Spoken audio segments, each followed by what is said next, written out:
നമ്മുടെ കേസ് ആദ്യം വിളിക്കാൻ സാധ്യത ഉണ്ടെന്നാ പറഞ്ഞേ. പക്ഷെ എനിക്ക് നല്ല ടെൻഷൻ ഉണ്ട് ഇന്ദിര. നമ്മുടെ മാളുവിനെ നമുക്ക് തന്നെ തിരിച്ചു തരില്ലേ? അവരുടെ വക്കീൽ എന്തൊക്കെയാണ് പറഞ്ഞു പിടിപ്പിക്കുന്നതെന്ന് അറിയില്ല.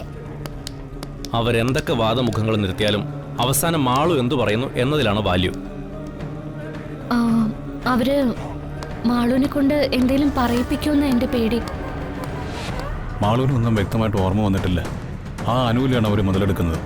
ഗംഗ മാളുവിനെ കൊല്ലാൻ ശ്രമിച്ചുവെന്നും മഹി അതിന് സഹായം ചെയ്ത് കൂട്ടുനിന്നുവെന്നുമാണ് അവർ വാദിക്കുന്നത്. ആ വാദം നമുക്ക് പൊളിക്കാൻ സാധിച്ചാൽ എല്ലാം എളുപ്പമായി. നമുക്ക് അതിന്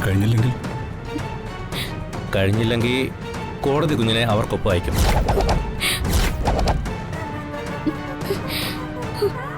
ഗംഗ ജയിലിലാവും, ഒപ്പം മഹിയും കൂട്ടുപ്രതിയാകും. എന്നാലും മഹിയെ ചിലപ്പം വെറുതെ വിട്ടേക്കാൻ സാധ്യതയുണ്ട്. പക്ഷേ ആദ്യത്തേത് സംഭവിക്കും. എന്തായാലും വാദം തുടങ്ങട്ടെ, നമുക്ക് പരമാവധി ശ്രമിക്കാം. ബാക്കിയെല്ലാം ഈശ്വരന്റെ കയ്യിലാണ്.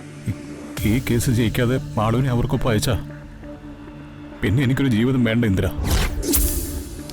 അങ്ങനെയൊന്നും ചിന്തിക്കാതെ മഹി. നിയമവ്യവസ്ഥയുടെ അവസാന വാക്കൊന്നുമല്ല ഈ കോടതി. ഇവിടെ നമുക്ക് വിധി അനുകൂലമായില്ലെങ്കിൽ മേൽക്കോടതിയിൽ നമ്മൾ അപ്പീലിന് പോകും. ഇതൊന്നും മഹിക്ക് ഞാൻ പറഞ്ഞു തരേണ്ട കാര്യമില്ലല്ലോ.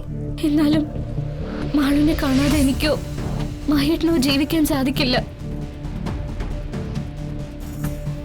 എങ്ങനെയെങ്കിലും ഞങ്ങളുടെ മാളുവിനെ ഞങ്ങൾക്ക് തിരികെ തരണം. ഞാൻ എൻ്റെ കഴിവിന്റെ പരമാവധി ശ്രമിക്കാം.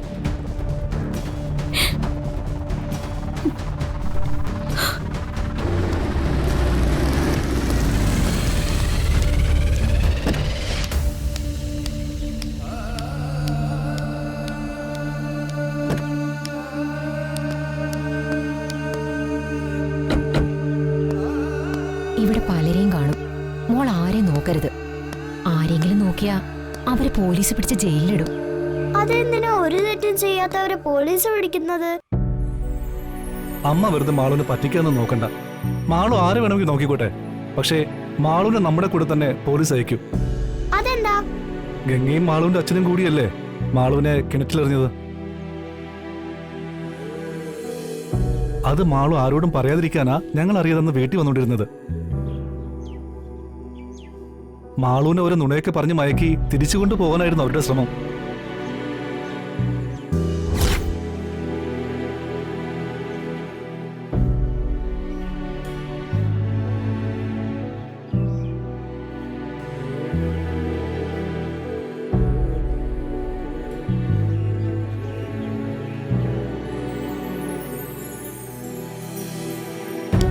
മോൾ അവിടെ ആരെയും നോക്കണ്ട കേട്ടോ. മോള് വാ.